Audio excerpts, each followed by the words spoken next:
Hi friends, ఎలా ఉన్నారు? ఈరోజు బెండకాయ పకోడీ చేస్తున్నాను. చూడండి ఫ్రెండ్స్, ఎలా చేస్తాను. వాటికి కావాల్సినవి బెండకాయలు బాగా శుభ్రంగా కడిగి సన్నగా తరిగి పక్కన పెట్టుకున్నాను. మనం అట్లా పకోడీకి రెడీ చేస్తున్నాను.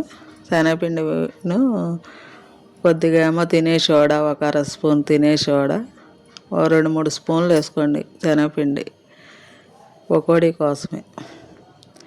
శనగపిండి బాగా కలిపి ఉప్పు, జీలకర్ర, తినే సోడా కలుపుకొని, ఉప్పు కారం కలుపుకొని ఒక 5 నిమిషాలు నానబెట్టిన తర్వాత మనం నూనె పెట్టి బౌల్ పెట్టేసుకొని స్టవ్ మీద ఆ నూనెలో మనం ఈ పకోడీ లాంటిది వేసుకోవాలి.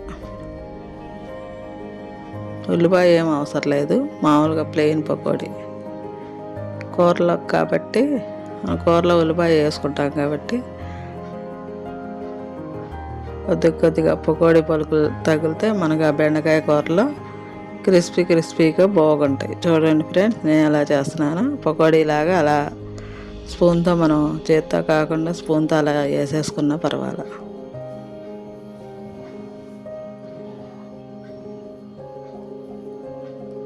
ఇప్పుడు ఆ ముక్కలే మనం తీసి పక్కన పెట్టుకొని అవి బాగా వేగిన తర్వాత మనం బెండకాయ కూర వండుకొని అవి వేసుకోవటమే.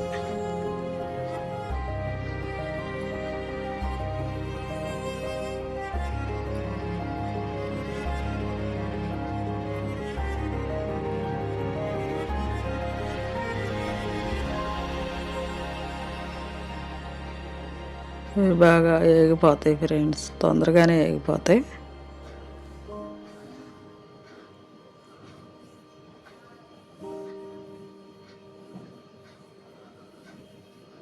పకోడీ బాగా వేగంగానే తీసి పక్కన పెట్టి మళ్ళీ ఇంకో ట్రిప్ వేసుకొని తర్వాత కూర తాలింపు పెట్టుకుందాం.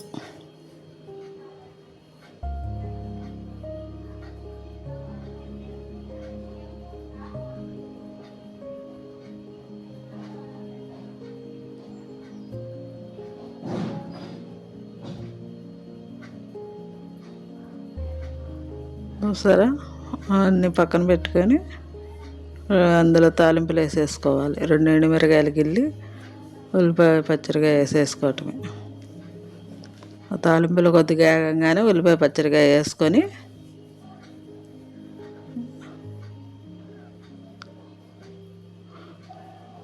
అదే నూనెలో మనం తాలింపు పెట్టేసుకోవచ్చు. మనం పకోడీ వేసిన దాంట్లో ఇప్పుడు ఉల్లిపాయ పచ్చడిగా మగ్గటాక కొద్దిగా పసుపు వేసుకుంటే తొందరగా మగ్గిపోతాయి. కొద్దిగా కరివేపాకు ఉంటే కరివేపాకు కూడా వేసేసుకోండి.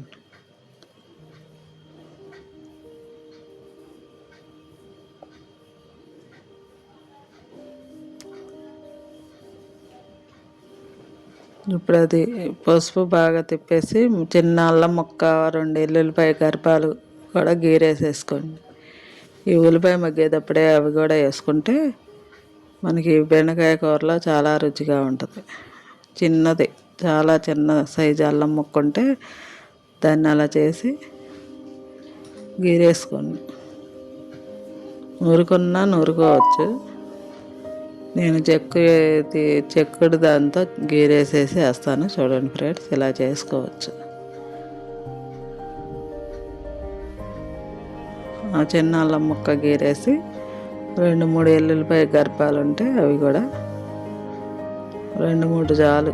ఎల్లుల్లిపాయ గర్భాలు,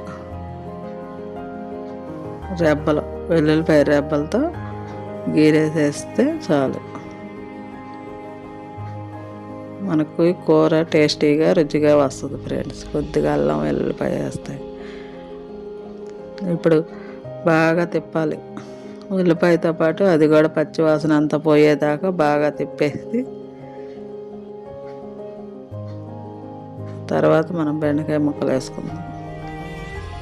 ఇది బాగా అవసరం లేదు, కొద్దిగా మగ్గితే చాలు. పచ్చివాసన పోయేదాకా మనం అటు ఇటు తిప్పుకొని ఇప్పుడు ఆ బెండకాయ ముక్కలు వేసుకుందాం.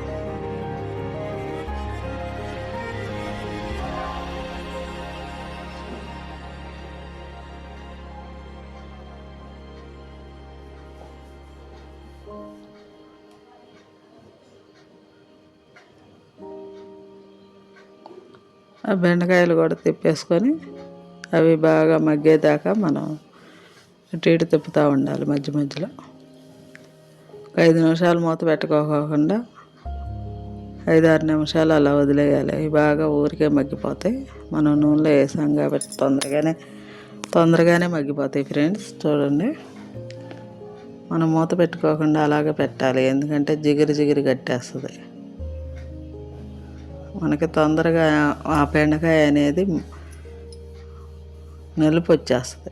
నలుపు రాకోకుండా పచ్చగా ఉండాలంటే మనం మూత పెట్టకూడదు దీనికి, అలా గ్రీన్ కలర్లోనే ఉండాలి.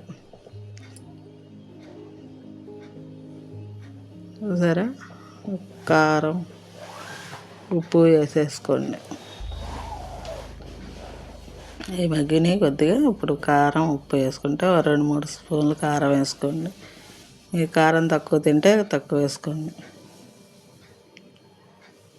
బాగా ఫ్రై అయిపోతుంది మనం కారం వేయంగానే.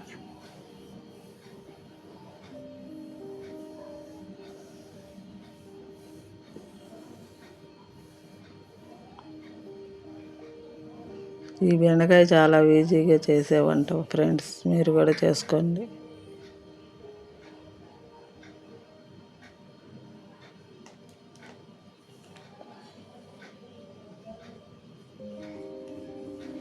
ఉప్పు కూడా వేసేసుకుంటే బెండకాయ బాగా మగ్గిపోతాయి. ఉప్పు సరిపడా చూసి వేసుకోండి.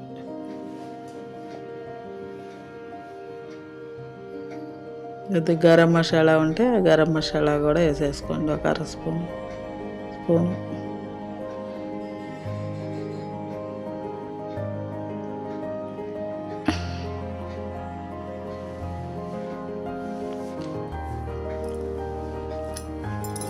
మనం ఏపీ పక్కన పెట్టుకున్న పకోడీ కొద్దిగా ముక్కలుగా చేసేసేసి అందులో వేసేసుకోవటమే.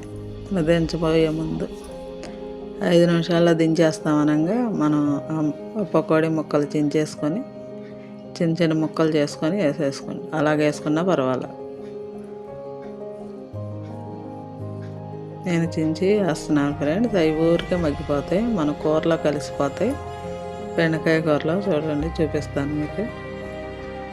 అవి వేసేసి మళ్ళీ తిప్పాలి.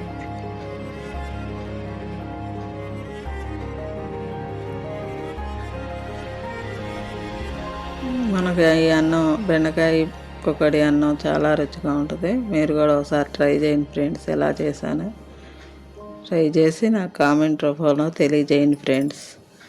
ఈ బెండకాయ పకోడీ చాలా రుచిగా ఉంటుంది. ఈ బెండకాయ పిల్లలకి లంచ్ బాక్సుల్లో పెట్టుకున్న వాళ్ళకి ఈజీగా వండే వంట కాబట్టి తొందరగా అయిపోద్ది. అప్పుడప్పుడు పిల్లలకి ఇలా చేసి పెట్టండి.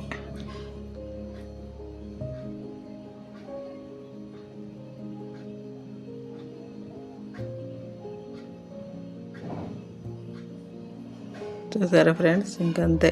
మనం ఉప్పు కారం చూసుకొని ఉప్పు సరిపోయిందో చూసుకొని దించబోయే ముందు గరం మసాలా 1/2 స్పూన్ వేసుకొని దించేసుకోవటమే ఫ్రెండ్స్. ఇంకంతే. ఒక 5 నిమిషాలు మూత పెట్టుకొని, ఇది ఆవిరికి మసాలా వేసాం కాబట్టి ఒక 5 నిమిషాలు మూత పెట్టేసి తీసేద్దాం. ఇంకంతే ఫ్రెండ్స్, అయిపోయింది. ఈజీగా వండే వంటలు ఎలా ఉన్నాయో కామెంట్ రూపంలో తెలియజేయండి ఫ్రెండ్స్. మీరు నా వంటలు చూస్తున్నారు కదా, లైక్ చేసి సబ్స్క్రైబ్ చేయండి ఫ్రెండ్స్. మీరు మీ ఫ్రెండ్స్కి షేర్ చేయండి. ఓకే, బాయ్, ఉంటా ఫ్రెండ్స్. చూసారుగా, గిన్నెలో పెట్టి చూపిస్తున్నాను. చూసి ఎలా ఉందో నాకు కామెంట్ రూపంలో తెలియజేయండి. ఈ జక్క వంటలు ఎలా ఉన్నాయో రుచి చూసి మీరు కూడా చేసుకొని ఒకసారి ట్రై చేసి నాకు కామెంట్ రూపంలో తెలియజేయండి. ఓకే, బాయ్, ఉంటా.